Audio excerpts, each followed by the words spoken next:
Entonces, como ya han pasado los 5 minutos de rigor, vamos a comenzar con la charla de hoy y tenemos el placer de tener con nosotros a Ana Belén Valverde Cano, que es investigadora postdoctoral Juan de la Cierva en la Universidad Autónoma de Madrid desde el año 2022, después de trabajar 2 años como investigadora en el Rice Lab de la Universidad de Nottingham, en Inglaterra, y tras hacer su tesis doctoral en el Departamento de Derecho Penal de la Universidad de Granada sobre la regulación jurídica de las formas contemporáneas de esclavitud. Su monografía, con los principales resultados de su tesis, acaba de salir en la editorial Tirant lo Blanc y se titula Más allá de la trata, el derecho penal frente a la esclavitud, la servidumbre y los trabajos forzosos. También ha trabajado como consultora para cursos de capacitación de jueces y fiscales para la Organización Internacional del Trabajo. Ya sin más preámbulos, le paso a ella la palabra. Muchísimas gracias, Pilar. Voy a compartir mi pantalla y a decir brevemente una cuestión logística, y es que prefiero dejar el debate para el final. Si alguien tiene una pregunta muy acuciante que cree que es fundamental, o me he explicado mal y no se ha entendido algo, en ese caso no tengo ningún problema con que alguien se quite el micrófono o que levante la mano y la desmuteen o algo así y lance la pregunta. Pero si es una cuestión un poco más general, prefiero discutir al final, porque muchas veces puede pasar que el objeto de la pregunta pues, esté desarrollado en otra parte de la charla. Y yo de verdad voy a intentar ser muy escrupulosa con el tiempo. Normalmente lo soy, he de decirlo, pero bueno, sí, pido perdón por adelantado si no es así en esta ocasión. Y habiendo comprobado que funcionaba perfectamente la exposición, ya sí comienzo diciendo que buenas tardes y como es de bien nacida ser agradecida, agradezco profundamente a las compañeras de UGT que han sido muy amables conmigo y por darme la oportunidad de estar aquí hablando de un tema que ha sido objeto de estudio por mi parte durante muchos años y que a mí me encanta compartir. Voy a intentar responder a la siguiente pregunta. ¿A partir de cuándo la explotación se convierte en esclavitud? Y a eso le voy a dedicar los siguientes 45 minutos. He estructurado mi charla en torno a estas 3 preguntas. La primera, ¿qué son las formas contemporáneas de esclavitud? Y esto significa que abordaremos qué abarcan exactamente. La segunda pregunta es ¿qué es la explotación laboral y a partir de cuándo se castiga por el derecho penal? Y esto nos lleva suavemente a la pregunta que es la que tiene que ver con el título de la exposición, que es cuándo se solapan las formas contemporáneas de esclavitud y la explotación laboral y dónde no. Es decir, nos ayudará a responder a la pregunta de cuándo una situación de explotación se convierte en algo más grave. Como esto no es un thriller, ¿no? Sino que es una investigación, ya adelanto la conclusión principal, que también se verá y se desarrollará a lo largo de la charla, que es que aunque las formas contemporáneas de esclavitud siempre son formas de explotación laboral, no ocurre lo mismo al contrario. Es decir, no toda forma de explotación laboral va a ser siempre esclavitud. Y luego otra conclusión que también está latente en toda mi exposición es que esta última figura, las formas contemporáneas de esclavitud, no están adecuadamente castigadas en nuestro país. Y esto tiene consecuencias. Sin más dilación, comienzo con la primera pregunta. ¿Qué son estas formas de esclavitud, que también se conocen como esclavitud moderna y que normalmente, y que en realidad abarcan 3 conceptos clave: la esclavitud, la servidumbre y los trabajos forzosos? Pues si os pregunto por la esclavitud típica, seguro que la primera, o casi seguro, porque ya ahí empieza a haber un salto generacional, pero casi seguro que la primera idea que se os viene a la mente es la de los esclavos de antigua Roma, con una estética posiblemente muy parecida a la de Espartaco. Seguramente, algunos que hayáis visto hace poco la película de 12 años de esclavitud, que por cierto recomiendo, también habréis pensado en el comercio transatlántico de esclavos. En ese tiempo, si yo hubiera preguntado a cualquier persona qué es la esclavitud, me hubieran dicho que esa era una pregunta absurda porque únicamente tendríamos que irnos a la ley. Es esclavo todo aquel que la ley califique como tal. Es decir, una persona que se puede comprar, que se puede vender y de la que se puede disponer casi libremente. Por eso, bueno, la abolición jurídica de la esclavitud, ¿no? A lo largo del siglo pasado, porque no hay un momento exacto, sino que en cada país hay un momento distinto, dificulta mucho que demos una respuesta rotunda ahora. Porque si os vuelvo a preguntar y os pregunto que penséis en esclavos, bueno, os digo que penséis en esclavos modernos y que me digáis un ejemplo, a algunos seguramente se les vendrá a la mente la imagen de las campañas contra la trata de personas, si es que no ha estado nunca en contacto con víctimas de primera mano, o incluso, y no hay nada malo en admitirlo, a lo mejor a algunos se ha pensado en Globo, o su primo que trabaja en un despacho de abogados, o en una consultoría, o en las jornaleras de la Fresa en Huelva, o los invernaderos de Almería o Murcia. Y claro, si todos ellos son esclavos, ¿en qué se parecen exactamente? ¿Merecen en realidad que los metamos en el mismo cajón y que los etiquetemos indistintamente como esclavos? ¿Es la misma esclavitud la del primo de la Big Four que la de la persona que trabaja en el invernadero en Murcia o que la de Espartaco? Para responder a esta pregunta, creo que es importante reconocer un punto de partida. Y es que el concepto de esclavitud actualmente es un concepto profundamente elástico, impreciso y que por lo tanto es necesario desbrozar para poder utilizarlo, al menos jurídicamente, para los casos que verdaderamente lo merezcan. Y esto se debe a que la esclavitud, el concepto, se ha utilizado para etiquetar todo tipo de males, porque a las personas nos inflama y nos enardece la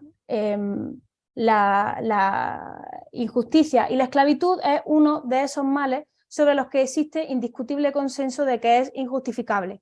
De hecho, me atrevería a decir que a diferencia de la tortura, por ejemplo, que algunas personas podrían estar dispuestas a admitir en algún caso límite, por ejemplo, si hay un criminal que ha secuestrado a un niño y no quiere decir su paradero, absolutamente ninguna persona justificaría nunca la esclavitud. Por esta razón, porque es un mal inadmisible, no es sorprendente que se haya tendido a vincular la palabra esclavitud para generar movilización contra cualquier fenómeno que se pretenda combatir. Y se ha utilizado la denominación de esclavitud para calificar al apartheid, al colonialismo o incluso el pago de impuestos. Y yo entiendo que es tentador. Si yo soy una organización abolicionista de la prostitución o quiero que se ilegalice la gestación subrogada, una buena estrategia para lograrlo será, o al menos para conseguir apoyo, será vincular mi lucha con algo que ya se repudia unánimemente. Porque si convenzo de que son males equiparables a la esclavitud, será infinitamente más sencillo que la gente se movilice, ¿no? Porque no tendré que explicar las razones de por qué la prostitución o la gestación de un óvulo ajeno, aun cuando no se realizan en condiciones de esclavitud, también deberían prohibirse. Porque si hay acuerdo sobre algo, es sobre que la esclavitud es inadmisible. Esta estrategia es un arma de doble filo, ¿no? Porque al estirar en realidad los conceptos tiene un coste, especialmente si hay buenas razones para distinguir. Si consigo trasladar, por ejemplo, si consigo trasladar la idea realmente de que todo tipo de prostitución es esclavitud, entonces toda persona que esté implicada será responsable al mismo nivel. El proxeneta que explota, el cliente o la agencia de acompañantes sexuales. También significa Significaría que las asociaciones de prostitutas, que de acuerdo con esta lógica serían asociaciones de esclavas que no saben que lo son, en realidad promueven el mantenimiento de un statu quo de esclavitud. Y aquí está la primera idea que quería trasladar. Si todo es esclavitud, entonces nada lo es. Y aquí hago un inciso para que no se me confunda. Yo no estoy diciendo, esto no es un alegato a favor de la prostitución, ni mucho menos, simplemente que son cosas distintas y por lo tanto las razones de la criminalización son distintas. Y reconocer esto le hace un favor tanto al movimiento contra la esclavitud, contra el movimiento como al movimiento abolicionista de la prostitución.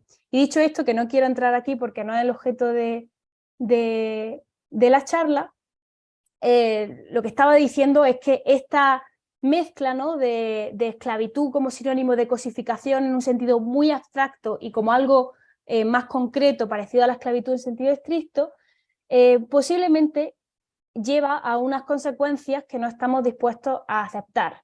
Como por ejemplo, castigar penalmente como autores de un delito de trata de personas a toda persona que tenga algo que ver con los clubes de alterne, con los clubes de Altene, por ejemplo, o extender el castigo a personas que intuitivamente diríamos que no merecen tal castigo. Lo que ha pasado es que el concepto ha quedado vacío de contenido normativo y de un concepto de esa clase es imposible extraer consecuencias jurídicas o responsabilizar, que es, por cierto, lo que ha venido ocurriendo en España, al menos hasta que se incluyó un delito de trata de personas. Y una buena muestra de esto, en esta ocasión a nivel internacional, lo tenemos en que no se aplicó ningún delito de esclavitud desde los tribunales de Nuremberg hasta el año 2000. Durante 50 años el régimen no tenía ningún tipo de utilidad práctica. La siguiente pregunta es, ¿esto significa que hemos perdido el concepto? ¿La esclavitud está vinculada a su significado jurídico y eliminado esto, no podemos saber con certeza cuándo estamos delante de un esclavo? Y por lo tanto, la otra cara de la moneda, ¿cuánto estamos delante de un esclavista? La respuesta, que seguramente anticipáis, es negativa. Aunque la esclavitud dejó de ser legal y ya no pueden verse carteles de se busca con recompensa cuando se encuentra un esclavo fugado, porque alguien llamaría inmediatamente a la policía, siguen existiendo casos sustancialmente similares. Parece una obviedad, pero quiero insistir en esto. Que algo no sea legal no quiere decir que de repente deje de existir. Hay cosas que sí, por ejemplo, un artificio que exista solo en el derecho o en la norma, que no tenga un equivalente en el mundo físico. Por ejemplo, si se declarase el régimen jurídico del abominable hombre de la nieve o de los desiertos, o que se declarase un derecho de pernada que ahora mismo no ocurre en la práctica. Si solo existe en el mundo del derecho, entonces sí, se elimina su referencia legal y desaparece sin dejar rastro. Por el contrario, no ocurre lo mismo con aquello que sí tiene un sustrato material. Por ejemplo, si de repente hay una norma que dice se abole la prostitución, entendida como el intercambio sexual a cambio de un precio, solo un ingenuo diría que esta abolición equivale a su erradicación en la realidad. Seguiría ocurriendo. Tendríamos que vivir en una sociedad distinta si no queremos que sea así, pero debería castigarse bien con la etiqueta de prostitución o con otra si queremos ser algo eficaz en su eliminación. Por tanto, la existencia o pervivencia de un sustrato material es fundamental, porque si decimos que existe este sustrato, le podemos extraer una definición. Es decir, la determinación y esto determinó que el establecimiento de este sustrato material, de la esclavitud, la servidumbre y los trabajos forzosos, es decir, su equivalencia con una situación que puede verse en la práctica, fue uno de los principales objetivos de mi investigación. Y bueno, a explicaros las conclusiones de todo este estudio, voy a dedicaros los próximos minutos y voy a hacer esto con bastante detalle, porque creo que cuanto más preciso sea con las definiciones, más precisa seré también con las delimitaciones con la explotación laboral, porque definir al final no deja de consistir en separar de aquello a lo que se parece. Y indudablemente la esclavitud y la explotación laboral, al menos desde fuera, pueden parecerse bastante. Comienzo por la esclavitud. Y bueno,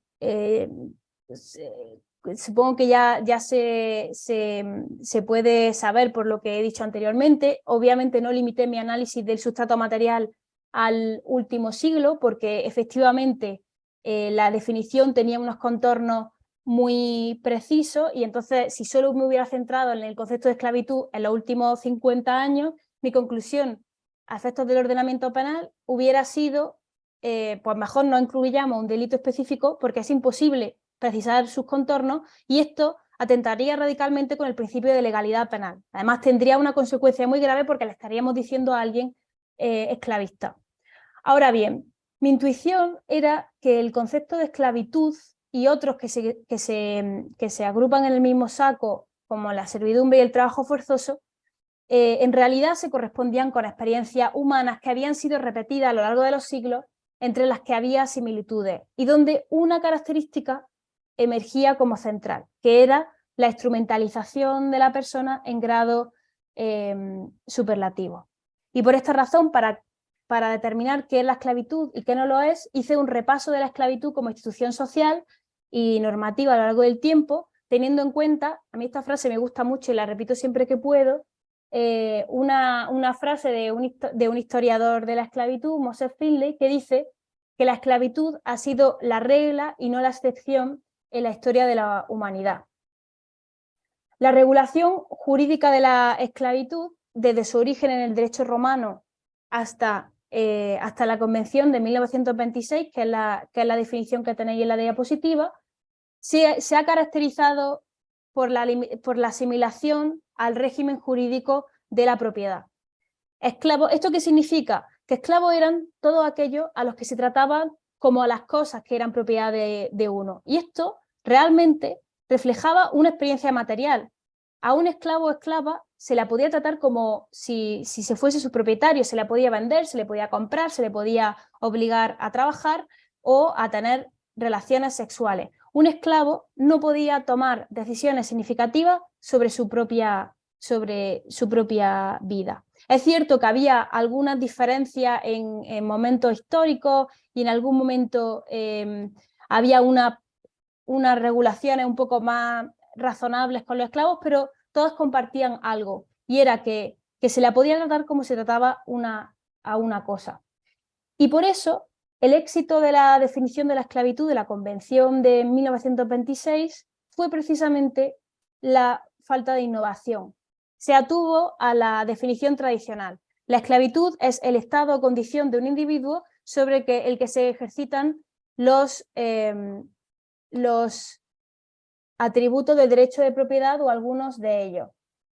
Ahora, el problema al que nos enfrentábamos, los que queríamos encontrar una definición contemporánea, era que se trataba de una definición excesivamente abierta, porque el ejercicio de atributos de derecho de propiedad, como por ejemplo el uso de la obtención de frutos, la facultad de administración o disposición, lo encontramos en muchísimas situaciones humanas a las que no etiquetaríamos como esclavitud. Por ejemplo, en una relación padre-hijo, si el padre le dice tú vas a comer a casa de la abuela ahora, estamos ejerciendo un atributo del derecho de la propiedad, que es la administración de uso, etcétera, pero no vamos a decir que el hijo es un esclavo del padre, o en las que existe algún dependiente, pero también las encontramos en otro tipo de relaciones jurídicas, como un empresario que se queda con los rendimientos de trabajo de su empleado, o con relaciones antijurídicas, por ejemplo, un secuestro o cualquier violación. Momentáneamente existe una situación de instrumentalización extrema. Por lo tanto, la primera tarea que tenía que realizar era, de esta definición, cuáles eran las condiciones necesarias y suficientes para que hubiera esclavitud. Y encontré que había dos. Siempre tenía que haber un control fáctico, es decir, una posesión material de la persona, e ilimitado. Y en segundo lugar, un aprovechamiento injusto e ilícito, es decir, había una explotación de la persona. Y como vemos en la tabla, si falta alguno de estos elementos, o sea, tienen que darse los 3 elementos necesariamente. Si falta alguno, como tanto el control o la naturaleza del control o el aprovechamiento, entonces tendremos otras figuras que pueden ser parecidas, pero no tendremos una situación de esclavitud, que, insisto, requiere conjuntamente la presencia de estas 3 características. Por ejemplo, si en una relación de explotación no hay una posesión fáctica, es decir, no tiene a la persona en un sitio determinado, entonces estaríamos en el mundo de la explotación laboral.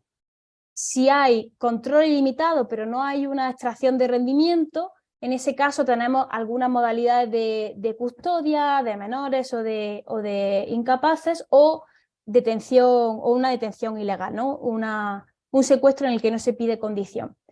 Si hay control temporal y además hay una extracción de rendimiento, es decir, explotación, entonces estamos ante un secuestro. Solo cuando juntamos estos 3 ingredientes nos da una situación de esclavitud. Pasamos a la servidumbre.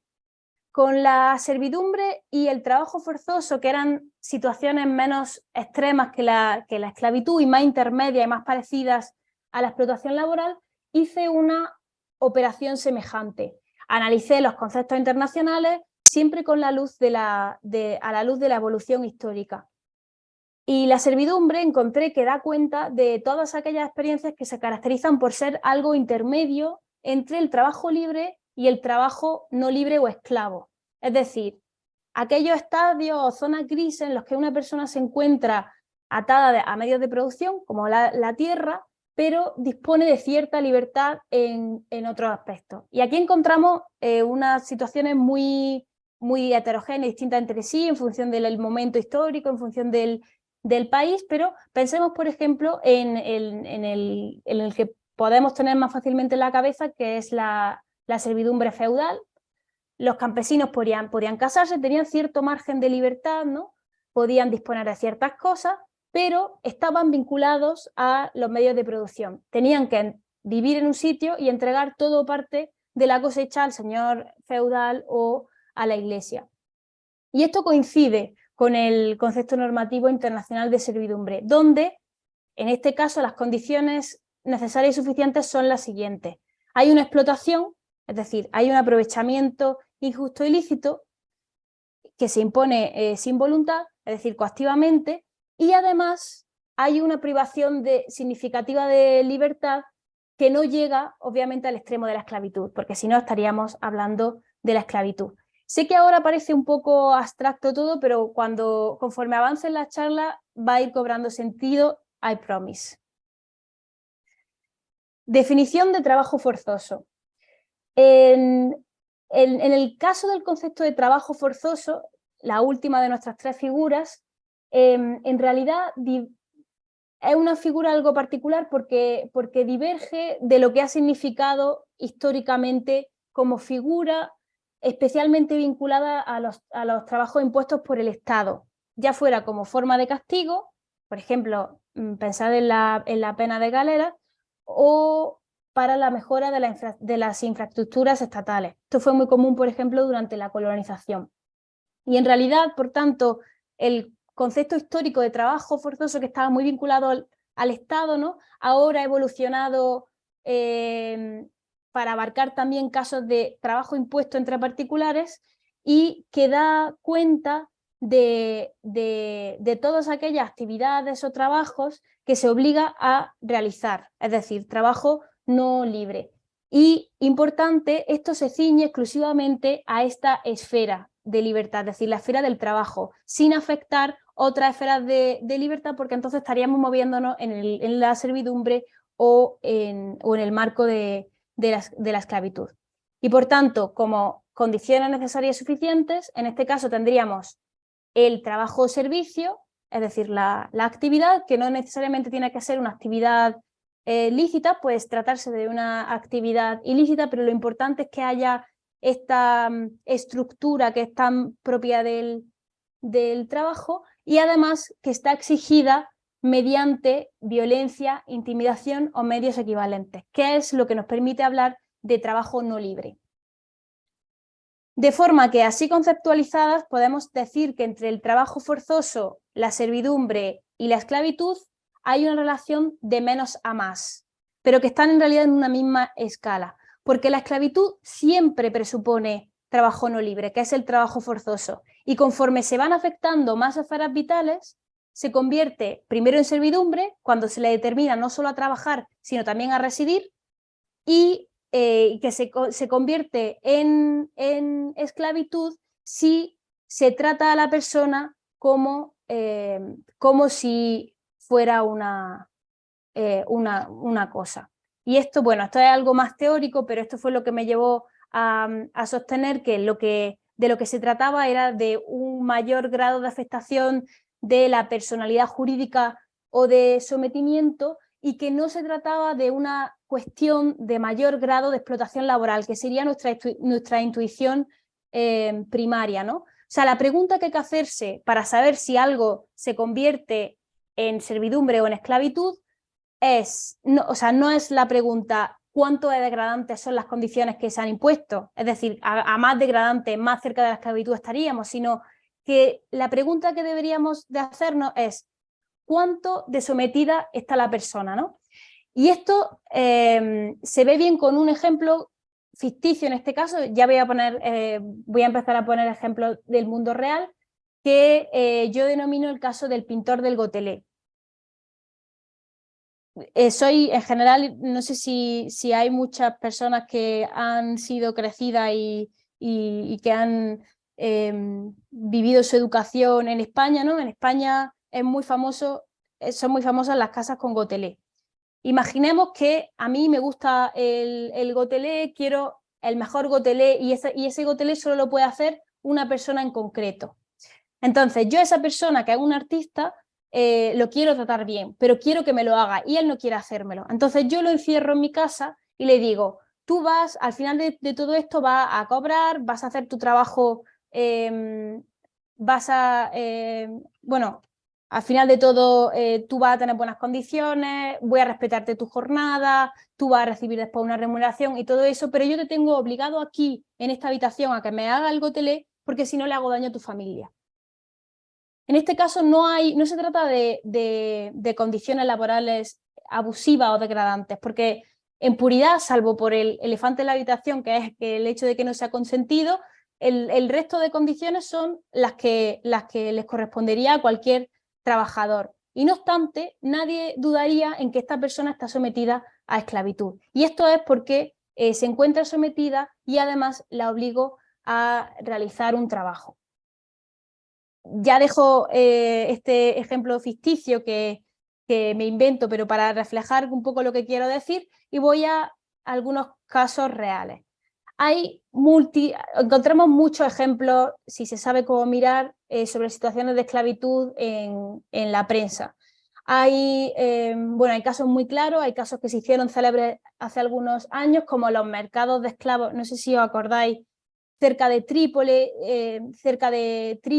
que acabaron extendiéndose por Libia después de que se desmantelara el Estado libio en 2011, y de esto hay un testimonio gráfico gracias a un documental de la CNN en 2017 que graba, si lo buscáis está en internet, graba una subasta en la que un esclavista vendía a una persona por $800, vendía a un hombre fuerte para trabajar en el campo.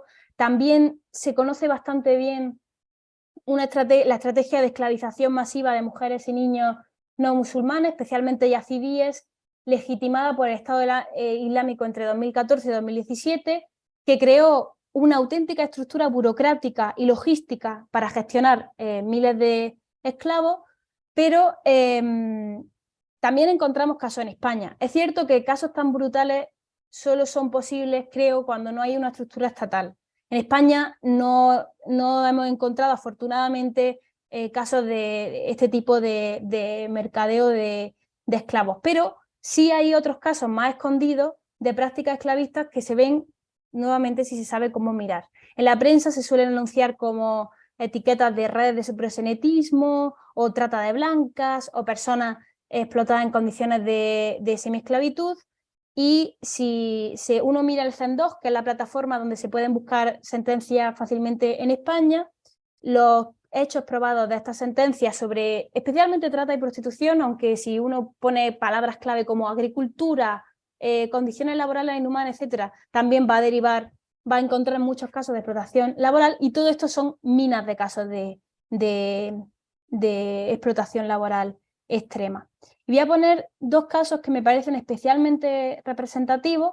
Uno es un caso que cuando me refiera a él voy a decir que es el caso Código de Barras de 2015, que básicamente es una red de trata de personas para dedicarlas a la prostitución, y hay hasta símbolos relacionados con la esclavitud en sentido histórico. No solo la vejan, la obligan evidentemente a vivir en un sitio, a tener relaciones sexuales con clientes, obviamente sin remuneración, con una deuda que no deja de crecer, etcétera, sino que también tenemos elementos simbólicos de la esclavitud. En un momento en el que una intenta escapar, el explotador la tatúa con un código de barra y con el nombre de su explotador. Otro caso es el que voy a denominar a partir de ahora caso del mendigo forzoso, y es un caso de la Audiencia Provincial de A Coruña, aunque luego fue casado y confirmado en sentencia del Tribunal Supremo, en el que dos personas se dedicaban a buscar a personas con enfermedades mentales para realizar trabajos, y contactan con uno de ellos y al que golpean sistemáticamente y someten a una serie de vejaciones para obligarlo a trabajar. Y este caso también lo suelo poner porque ilustra bien, aunque luego también lo voy a explicar un poco más detalladamente, las razones de por qué es importante introducir un delito específico. En este caso, cuando la persona que había sido golpeada va al hospital y le hacen la intervención correspondiente, contacta con la policía, al que le cuenta los hechos, y la policía simplemente le consigue una pensión en la ciudad sin llevar a cabo una investigación. Y esto es lo que determina que al final sean traficados. En estos dos casos, que son casos claros de al menos alguna de las tres modalidades, como mínimo trabajo forzoso, pero yo creo que en el caso del Código de Barras podríamos hablar de esclavitud, se ve claramente que hay algo más, además de la explotación laboral o sexual a la que se ven sometidos. Hay elementos extra de sometimiento, que es lo que hace que en definitiva nos movamos en la escala del trabajo no libre. Bien, segunda pregunta. ¿Qué es la explotación laboral y a partir de cuándo la castigamos con el derecho penal? Esta pregunta nos va a hacer, también de delimitación, nos va a llevar al final a delimitarlo de la esclavitud. Responder a esta pregunta, y seguro que muchos de vosotros sabéis más que yo, que estoy especializada en derecho penal, responder a esta pregunta es relativamente sencillo, ¿no? Hay explotación laboral cuando las condiciones que se imponen contradicen la normativa laboral, sin más. Normalmente los abusos en el terreno laboral se describen en el texto refundido sobre la ley sobre infracciones y sanciones en el orden social. No obstante, y de un tiempo a esta parte, sobre todo con el movimiento que entre los penalistas se conoce como la expansión del derecho penal, en los últimos años es cierto que hay una rama del derecho penal cada vez más consolidada que también castiga algunas modalidades de explotación laboral. Y pongo este texto, este cuadro simplemente a título ilustrativo. Es el título sobre los delitos contra los derechos de los trabajadores, y se contemplan distintas modalidades en las que la infracción administrativa se convierte en penal, o se solapa con la penal más bien. La primera que vamos a examinar más detalladamente son propiamente la imposición de condiciones laborales ilícitas, pero también tenemos empleo reiterado de extranjeros, hace poco incorporada al Código Penal, el 312, la imposición de condiciones laborales ilícitas cuando son extranjeros, sin contrato de trabajo. Luego tenemos simulaciones de contratos, discriminación en el empleo, impedir o limitar el ejercicio de la libertad sindical, etc. A nosotros nos interesan estos dos. El artículo 311, apartado primero y quinto, reformado en 2023 o en 2022, y el artículo 312, especialmente este segundo apartado. Aquí se castiga al empleador, insisto que se castiga al empleador porque no se castiga a la persona jurídica, que imponga condiciones laborales ilícitas. Por ejemplo, que no dé de alta o que le pague menos del salario mínimo al trabajador. Aunque distingue en función de la víctima del delito, del sujeto pasivo del delito.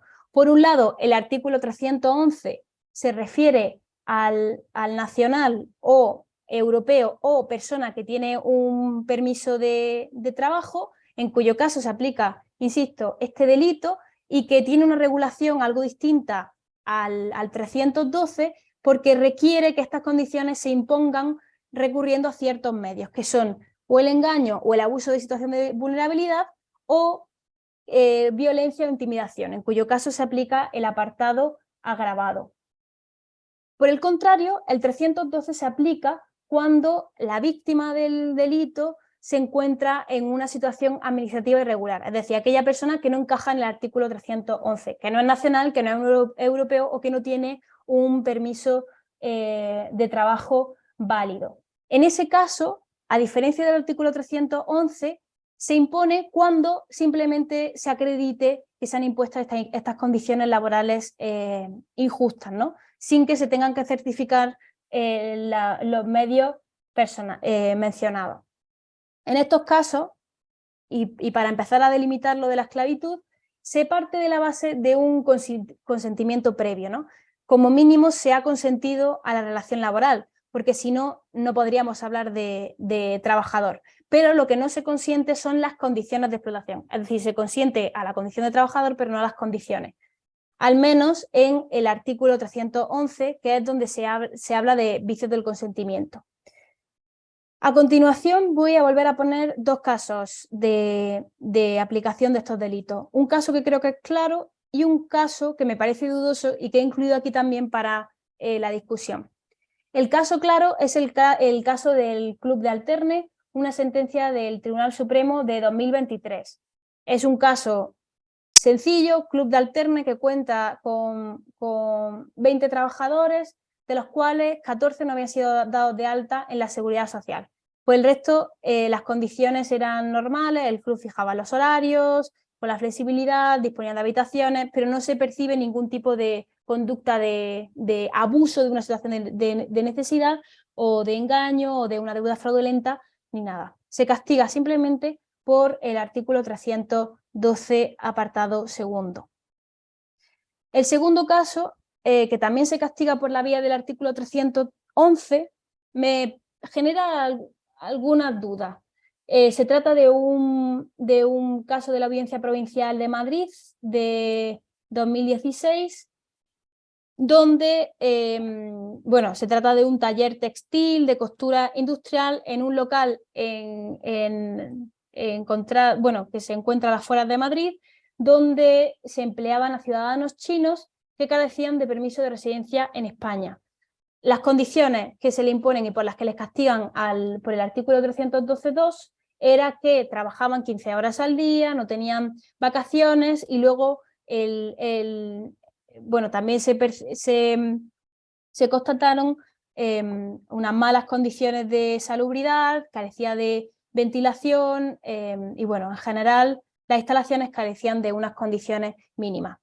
Digo que este caso me parece uno más dudoso porque, aunque no se constata en los hechos probados, creo que aquí había indicios externos que nos podían llevar, que nos deberían haber llevado a indagar, o creo que deberían haber llevado a indagar más sobre si realmente había aquí una situación de sometimiento, porque bueno, no solo por las condiciones de explotación, sino también por el hecho de que se trataba de ciudadanos que carecían de permiso de residencia y donde era pensable que podrían estar sometidos a algún tipo de coacción.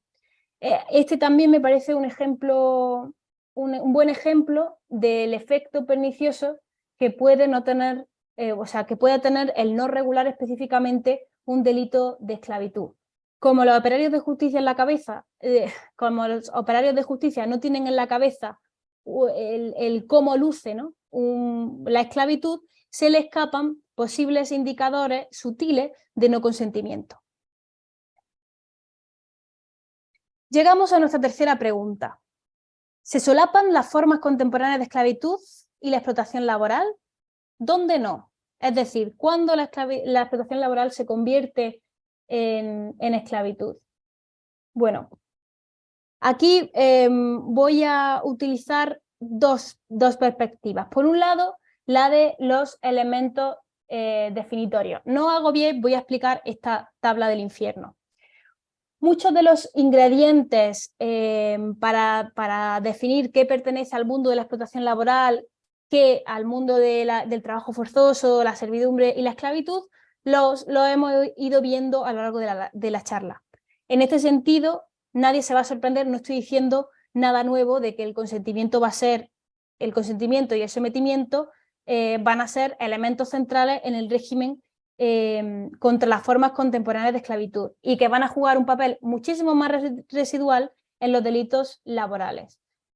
Más interesante, no obstante, resulta el análisis de otros elementos más concretos, como las propias condiciones laborales injustas y degradantes, que aunque lo excluimos como elementos centrales de las formas contemporáneas de esclavitud, indudablemente juegan un papel.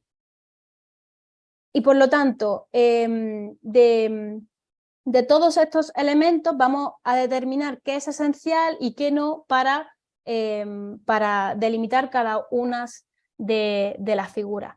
Estos elementos definitorios fueron los conceptos a los que llegué cuando vi que cumplían realmente un papel delimitador entre los distintos conceptos, y que después de haber estado discutiendo sobre conceptos muy elásticos y abstractos de dignidad, personalidad jurídica, sometimiento, me parecía que servían para bajar a la tierra y concretar y como criterio, digamos, como una herramienta para que una persona que no supiera mucho sobre todo esto pudiera interpretar una determinada situación. Y comienzo. Primer elemento, la permanencia o duración prolongada, lo que en el PowerPoint denomino duración indeterminada. La duración indeterminada va a ser imprescindible en la esclavitud y la servidumbre. Y recordemos que esto va a coincidir con también la experiencia histórica de lo que era la esclavitud y lo que era la servidumbre, que coincide con un estudio empírico que se lleva a cabo en 2018 con supervivientes a la esclavitud moderna, que decían que la sensación de ausencia de futuro era un elemento central en la definición. Por tanto, la ausencia de término, es decir, que sea una duración que la persona no sabe cuándo termina, que es lo único que nos puede llevar a esta sensación de falta de futuro, no se tiene si se piensa que va a acabar esa situación en una semana, por ejemplo, parece ser un elemento esencial tanto en la esclavitud como en la servidumbre. Si no está, pero a la persona se la somete durante un corto periodo de tiempo, por ejemplo, podemos hablar de otras modalidades como detención ilegal o coacción o modalidades parecidas. Segundo elemento, grado de control y agencia personal. El sometimiento del que hablamos, y estoy siendo bastante machacona con esto, lo siento, I'm sorry, se impone mediante el control personal. Y este control tiene dos ejes, ¿no? Uno cualitativo, relacionado con los medios a través de lo que se impone, que pueden ser de distinto tipo, ¿no? Se puede utilizar directamente la violencia, pero también una deuda que no deja de incrementarse, la intimidación con que se va a dañar a la persona o a la familia en el extranjero, pero también hay una dimensión cualitativa de control, que se refiere no a qué medios se emplean para imponer la situación, sino a qué afecta esa situación. Y aquí podemos distinguir el control sobre distintas esferas. Cuando se refiere a la esfera del trabajo, o sea, lo que se controla con los medios que sean, es el trabajo, hablamos de trabajo forzoso. Cuando se extiende a otras esferas de la autonomía personal, en concreto a la residencia, hablamos de la servidumbre. Y solo cuando se refiere al control corporal, cuando tú controlas a una persona, también donde todos los aspectos de su movilidad, es cuando podemos hablar de esclavitud, porque es el único momento en el que podemos decir que una persona pertenece funcionalmente a otra. Y por último llegamos al tercer elemento, bueno, al cuarto y al quinto elemento, que son el aprovechamiento abusivo y las condiciones laborales degradantes, que están relacionadas con el grado de explotación. Las definiciones, y me explico porque esta parte es importante. Las definiciones de esclavitud, servidumbre y trabajos forzosos no restringen su ámbito de aplicación, esto es importante recalcarlo, a cierto tipo de servicios, ni es evidente que deban ser degradantes. El hecho de que sean contrarias a la dignidad personal se debe únicamente a que se imponen sin consentimiento, no a que se trate de trabajos intrínsecamente degradantes. Digan, por ejemplo, o sea, la prostitución no siempre va a ser esclavitud, diciéndolo de forma clara. Y aquí utilizo una expresión de Simone de Beauvoir, que la esclavitud, bueno, la traduzco para lo que necesito, que es que la esclavitud no nace, sino que se hace. Lo único que comparten, por tanto, estas formas contemporáneas de esclavitud con la explotación laboral es el aprovechamiento abusivo, es decir, una ganancia excesiva frente a una persona que gana comparativamente menos de lo que le correspondería, que es lo que pasa en el trabajo forzoso, en la servidumbre y en la esclavitud, pero también siempre en la explotación laboral. No obstante, las condiciones laborales degradantes o ilícitas no son un elemento esencial. Vale, voy llegando, bueno, no al final, pero cerca. Por último, voy a terminar con otras herramientas para la delimitación de los conceptos a la luz del anteproyecto de Ley Integral contra la Trata. Y voy a referirme a algo que seguramente estáis pensando, y es el elefante en la habitación de los problemas del consentimiento.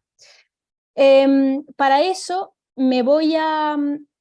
para ahondar en este problema porque claramente estoy haciendo una distinción entre trabajo libre y trabajo no libre, y por lo tanto determinar cuándo es trabajo no libre es fundamental, y me diréis, hombre, si una persona se encuentra muy explotada, o una persona, nadie va a aceptar una situación de explotación a menos que se encuentre muy necesitada. En estos casos siempre se habla de consentimiento libre, o qué significa un consentimiento libre cuando nos encontramos en un mundo desigual, os preguntaréis, y es una muy buena pregunta. Para responderla voy a referirme a la propuesta del anteproyecto de Ley Integral contra la Trata, ¿vale?, que incorpora una serie de definiciones sobre, bueno, un delito de esclavitud, un delito de servidumbre y un delito de trabajo forzoso, ¿no?, y que me va a servir para indagar en todos los problemas que tiene el consentimiento.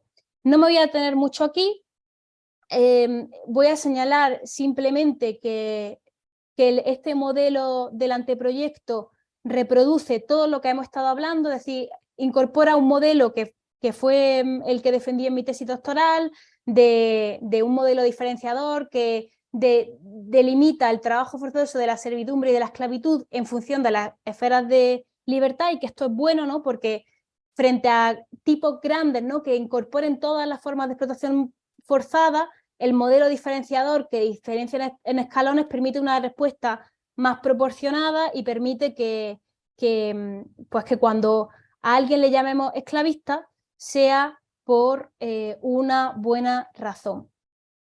Lo malo de esta reforma es que no diferencia bien entre la esclavitud, entre la explotación laboral, básicamente porque no toca los delitos contra la explotación laboral, y esto seguramente genere problemas de solapamiento, porque Es verdad que a nivel teórico, os lo he explicado a vosotros, ¿no? Se puede salvar la distinción entre el artículo 311 y el artículo propuesto de trabajo forzoso, diciendo, bueno, hay un sustrato previo de consentimiento, la persona ha aceptado el consentimiento al trabajo, lo que no acepta son las condiciones nuevas que se le imponen, pero en la práctica creo que esto va a ser prácticamente indistinguible.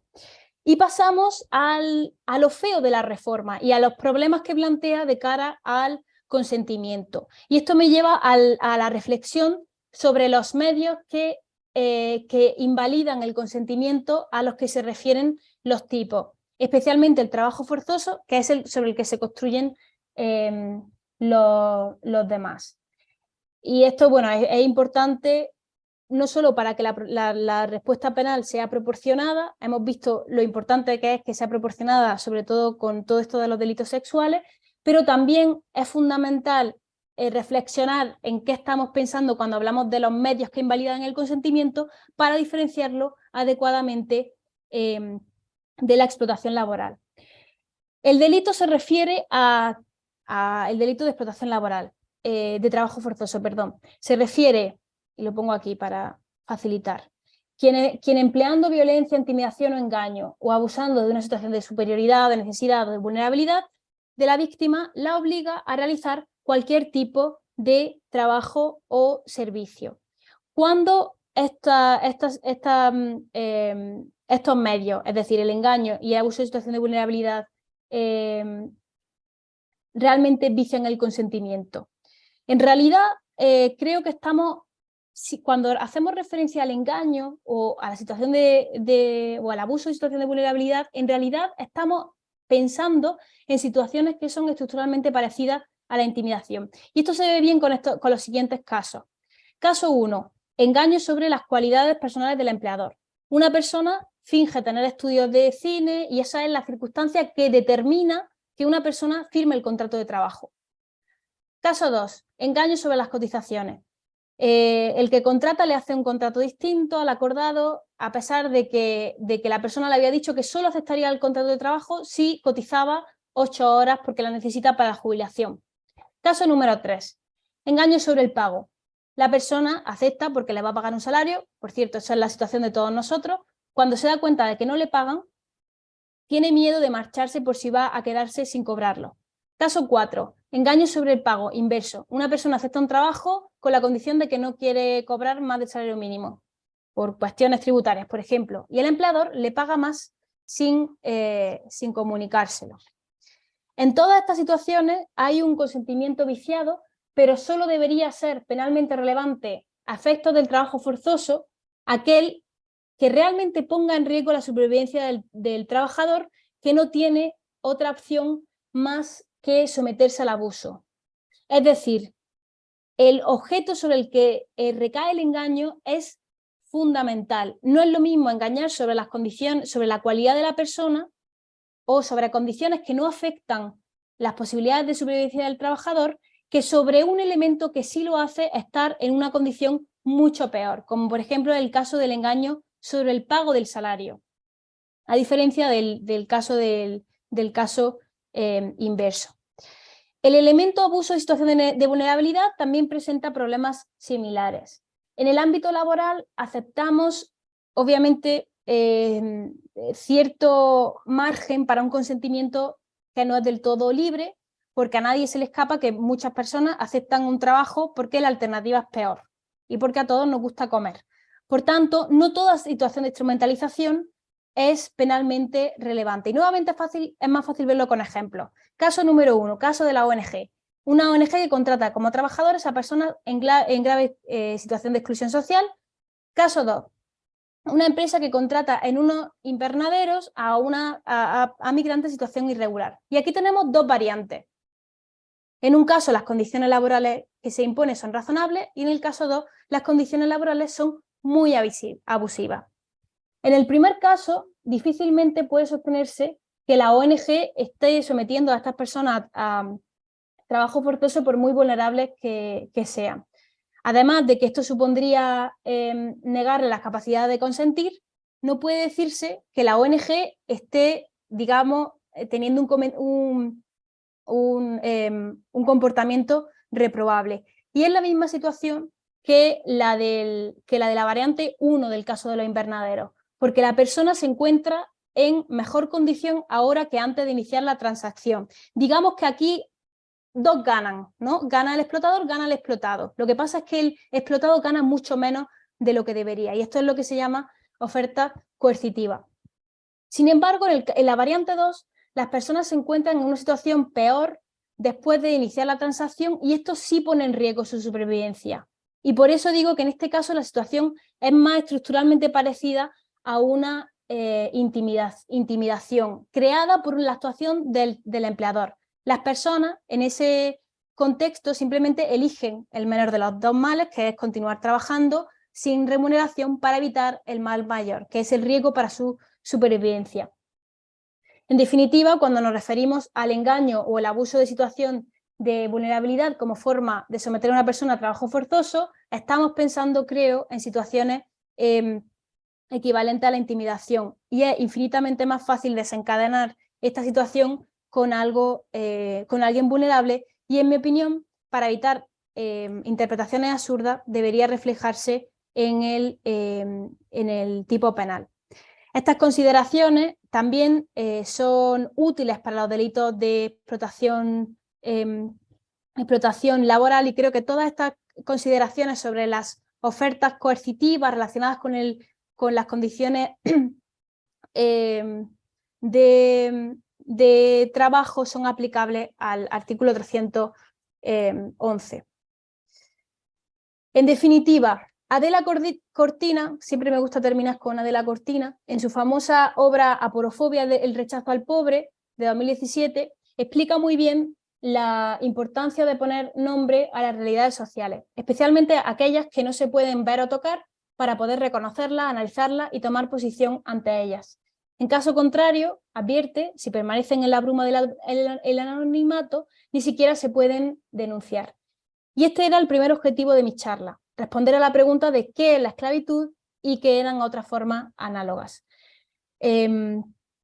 Esto era fácil cuando la esclavitud era una institución jurídica, pero cuando no tenemos el respaldo legal, tenemos que recurrir a las analogías. Es esclavo aquel al que se trata como tal. Y suena algo abstracto, ¿no? Pero la analogía es algo que hacemos constantemente. Por ejemplo, si vemos a alguien que lleva droga y que la vende, y la persona la descubre, la va a procesar por tráfico de droga. La persona no puede escudarse en que jurídicamente no puede ser propietaria, porque la tratamos como si fuera propietaria a esos efectos. Y esto es lo que ocurre en el fondo con las personas. Jurídicamente no pueden formar parte de la propiedad de otra persona, pero en la realidad nos encontramos ejemplos que se parecen en todo menos en el nombre a la esclavitud legal. Y a este tipo de situaciones es mejor si las bautizamos, ya que es la única manera de que los operadores de justicia la identifiquen correctamente. Esto he ido dando pincelada a lo largo de todas las charlas, pero lo voy a explicar con un ejemplo. Imaginad que tengo un código penal en el que la violación no es un delito. La violación. Igualmente tendríamos el resto de delitos para aplicar. Tendríamos las amenazas, tendríamos la tortura, tendríamos las lesiones, tendríamos trato inhumano y degradante. Pero entonces, cuando se produjese una violación, tal y como se nos viene a la mente, habría que demostrar uno por uno los delitos cometidos, en lugar de centrar el proceso penal en el delito de violación como un todo complejo, que es lo que es. Esto hace que la investigación sea infinitamente más difícil de llevar a cabo y de que haya diferencias de tratamiento en función de lo que pueden demostrar o no las víctimas. Y creo que este razonamiento es aplicable a los casos de esclavitud, y que de hecho explica algunas situaciones de algunos casos que hemos visto y por qué la policía no vio ciertos indicios de esclavitud. La segunda pregunta a la que respondía era qué es la explotación laboral y a partir de cuándo se castiga por el derecho penal. Aquí señalaba que había un régimen distinto en función de la víctima, pero que era común que hubiera un sustrato de consentimiento a la realización de una actividad laboral, pero, y aquí viene la respuesta a la tercera pregunta de cuándo la explotación laboral se convierte en la esclavitud, es necesario examinar en detalle en qué condiciones se da el consentimiento. Si estábamos en el ámbito de las ofertas coercitivas, porque gana el explotador y gana el explotado, pero menos de lo que debería, entonces podríamos hablar de explotación laboral, pero no de esclavitud. No obstante, detrás de estas ofertas coercitivas, a veces hay auténticas intimidaciones que tenemos que desenmascarar y convierten la situación de explotación laboral en trabajo forzoso. Por ejemplo, cuando la persona ya no puede más que huir hacia adelante, cuando el no trabajar pone en riesgo su supervivencia, porque le están reteniendo los salarios y no puede irse sin perderlos. Posiblemente si eres un becario de una Big Four o en un bufete de abogados, aunque cobres 2 euros la hora y estés explotado, no eres un trabajador forzoso porque puedes abandonar perfectamente la situación. Pero esto cambia enormemente si tu punto de partida es infinitamente más precario porque eres más fácilmente intimidable. En definitiva, los nombres, sin una buena definición detrás, no son más que una cáscara vacía o peor, herramientas que pueden utilizarse con fines distintos a los previstos o queridos. Una vez reclamado el nombre, el continente, que espero que vea la luz en el anteproyecto de la ley de trata, debemos dejar bien atado el contenido para que diga exactamente lo que queremos decir o prohibir. Y hasta aquí mi charla y quedo encantadísima de responder preguntas o de seguir discutiendo sobre aquello que no haya quedado muy claro. Y ya dejo esta siguiente diapositiva para hacer un poco de bueno, proselitismo de mi libro y donde está desarrollado todo esto muchísimo más. Pero dejo de compartir mejor. Muchas gracias, Ana. Ha sido sumamente clarificador. Ahora, bueno, si alguien quiere hacer alguna pregunta, nos levanta la mano y le mandaremos una solicitud para reactivar el audio. ¿Alguien quiere hacer alguna pregunta? A ver.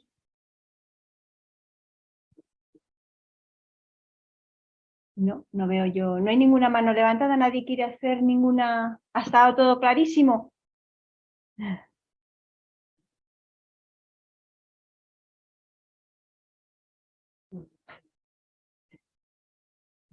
Pues sí que ha debido de estar todo muy claro. La verdad es que ha sido muy, muy concreto. Yo hacía tiempo que no me adentraba en las definiciones de una forma tan profunda, porque sí que es verdad que muchas veces tienes los límites un poco, no los tienes lo suficientemente claros. A ver, ¿alguna pregunta? ¿Algo? Nuria ha levantado la mano. Así, a ver, ¿quién es? Ah, sí, Nuria, a ver. ¿Te he mandado una solicitud para reactivar? A ver, intenta hablar.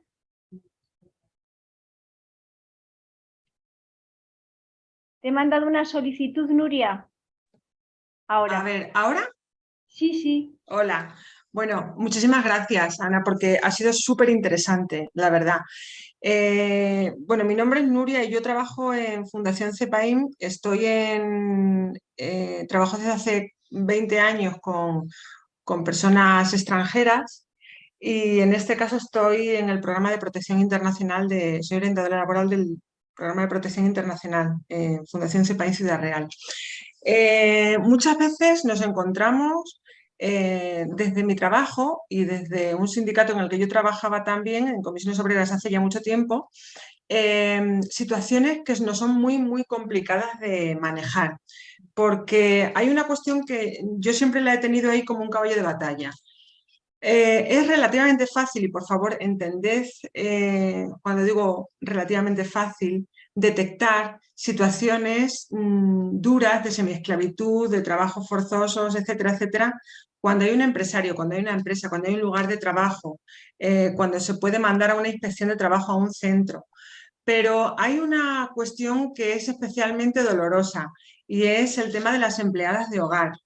De las empleadas de hogar internas y de las externas también, sobre todo cuando son personas de otros países, cuando son personas extranjeras, cuando están en un ámbito rural retirado de mucho bueno, pues de las entidades, de las instituciones, cuando hay una especie de consentimiento también social y cuando hay una imagen social del empleo en el hogar como algo que queda en el ámbito de lo privado, algo en el que, bueno, no se debe meter uno, y cuando es algo que incluso por parte de personas que no se consideran a sí mismas explotadoras, pero que ejercen de tales, se considera que este trabajo es un trabajo más un favor que se le hace a la mujer que un trabajo, ¿no?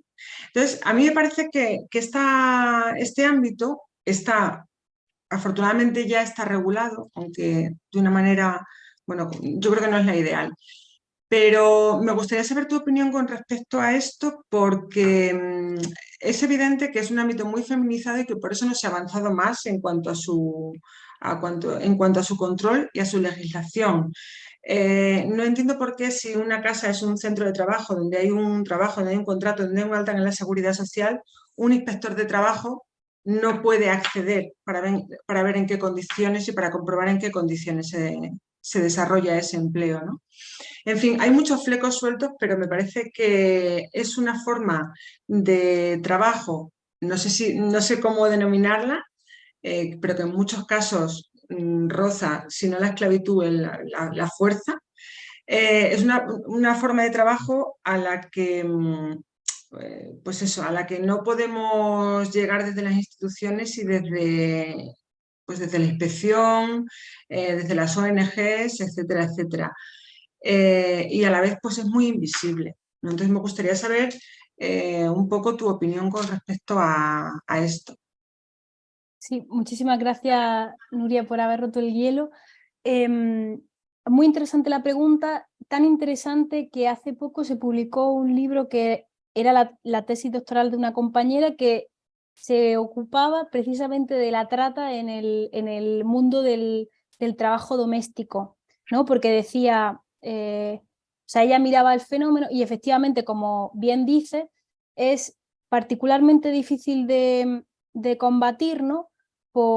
Y aquí voy a hacer la diferenciación que también explica lo que yo pienso, que o sea, este problema tiene problemas, creo, en dos frentes, ¿no? Uno, en la propia calificación de trabajo forzoso, y tú has apuntado uno de los elementos, ¿no? Que es que la propia persona puede haber consentido, ¿no? Está, por ejemplo, está muy interiorizado, que es su ocupación, encima tiene otra serie de dinámicas en las que, por ejemplo, la persona es acogida en una casa y le dicen, bueno, a cambio de tu educación o a cambio de tu mantenimiento, pues tú vives aquí, y encima es una situación un poco delicada, ¿no? Porque es un contexto de riesgo, porque tú estás poniendo a la persona en un sitio privado, con su voluntad, cierto, pero no deja de ser eso un contexto de riesgo.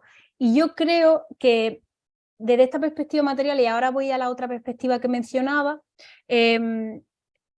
creo que existe un riesgo en la gente que miramos este tipo de fenómenos en infantilizar o no dar relevancia al consentimiento de estas personas, ¿no? Porque decimos, tú no puedes consentir esto es contrario a tu propio interés, que creo que es un poco injusto. O sea, creo que si la persona realmente consiente esta situación, aunque pongo muchas comillas, si es menor, etcétera, etcétera, no puedes consentir, igual que ponemos tu consentimiento en tela de juicio con los delitos sexuales, ¿no? O ni siquiera lo permitimos, ¿no? Pero tratándose de personas adultas, creo que aproximarse a eso como siempre va a ser trabajo forzoso es algo injusto con ellas, ¿no? Y eso para empezar, como primera cautela. Dicho esto, una vez, tampoco creo que esté bien mirar el fenómeno, ¿no? Desde la perspectiva de, bueno, estas personas se encuentran mejor ahora que en su país de origen, por ejemplo, y que eso no haga decir que entonces, por lo tanto, hay una presunción de consentimiento, que sería como el otro extremo de lo que he dicho antes. Creo que hay que mirar con detenimiento si algo que, por ejemplo, empezó como un engaño o algo que empieza como una situación normal se convierte en un trabajo forzoso, que creo que esto es perfectamente posible. Y de hecho, yo pondría, o sea, en derecho, ¿no? Cuando hay espacios de riesgo, se ponen especiales deberes. Los pone en una empresa, porque la empresa es un espacio de riesgo para los trabajadores. Lo pone en una familia, porque es un sitio de riesgo o en un colegio, porque es un sitio de riesgo para los niños. También creo que en el mundo de las casas y de los empleados domésticos, un contexto de riesgo que creo que debe estar muy juridificado para que sepamos qué podemos y qué no podemos hacer. Entonces, esa es como mi primera opinión de cuándo puede ser trabajo forzoso o no, que aplica la regla general teniendo en cuenta que es un contexto especial. Luego, creo que es distinto a lo que tú apuntabas, que lo que tú dices es que no solo es un contexto de riesgo, es que a la policía le resulta más difícil acceder o a la inspección de trabajo. Y esto es verdad, pero creo que esto es otro problema que tiene que ver con que quizá haga falta un poco más de formación para que la policía, no sé, formación en este fenómeno en concreto, que es verdad que tiene sus propias características, para que cuando haya indicios de que se está cometiendo un delito, la policía entre, ¿no? Porque la policía tiene la barrera procesal, que es que no puede entrar en un domicilio privado, que es una garantía para los ciudadanos, por cierto, a menos que haya indicios de que se está cometiendo un delito. Claro, un inspector no es una policía, un inspector necesita una autorización, o sea, se necesita una autorización judicial, salvo que se sepa que se está cometiendo un delito, para acceder a un domicilio. Y esto puede ser una traba procesal, que creo que es buena, pero quizá una mayor formación, quizá, de que pueda detectar cuándo se están cometiendo cosas en esa casa y agilizar los trámites para poder acceder a una vivienda privada. Esa sería como mi respuesta, pero digamos que hay dos facetas. Una para saber si eso o no trabajo forzoso y otro para investigarlo mejor.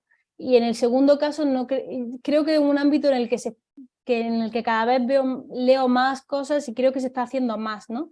Pero que sí, seguramente tengas razón en que al ser un ámbito especialmente feminizado se ha hecho menos o se ha avanzado menos que en otros ámbitos que también son difíciles de acceder, como por ejemplo la agricultura, pero que bueno, también comparte con otros ámbitos como la trata con fines de realización de actividades ilícitas, que también es un sitio al que es muy difícil acceder y que tiene problemas de persecución súper difíciles.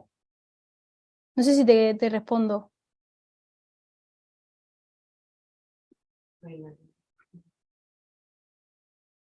¿Alguna palabra más?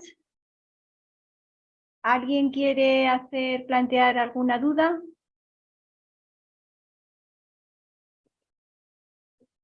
Bueno, ni que decir tiene, Pilar, perdona, que mi presentación está a vuestra disposición. De acuerdo. Si necesitas cualquier cosa por mi parte. Pues muchas gracias. Lo que haremos es, si nos autorizas, en la página web, cuando actualicemos la web con respecto a esta charla, colgaremos tu exposición, colgaremos luego también el podcast, artículos, todo lo que pueda ser de interés sobre este tema, ahí lo encontrarán todos los participantes, bueno, y todas las personas que accedan a nuestra web, lo encontrarán allí. Y te lo agradecemos porque sí que es verdad que luego poder volver a escuchar otra vez y tener la presentación es muy útil para fijar los conceptos. Y bueno, pues si no hay ninguna palabra más, yo creo que podemos dar por finalizada esta actividad. Te agradecemos mucho el esfuerzo que has hecho por plantear los conceptos de una manera muy esquemática y muy sencilla. Y bueno, esperamos contar contigo en el futuro para otras actividades y agradecemos también a todo el mundo que ha participado, pues que con estos calores y demás hayáis hecho un hueco para estar con nosotros. Os animamos también, os mandaremos un enlace a un cuestionario, un test de evaluación para que lo rellenéis. Y bueno, os convocamos a próximas charlas de las que os informaremos puntualmente. Muchas gracias a todos por participar. Muchas gracias a ti, Ana. No, gracias a vosotras, de verdad. Hasta luego entonces.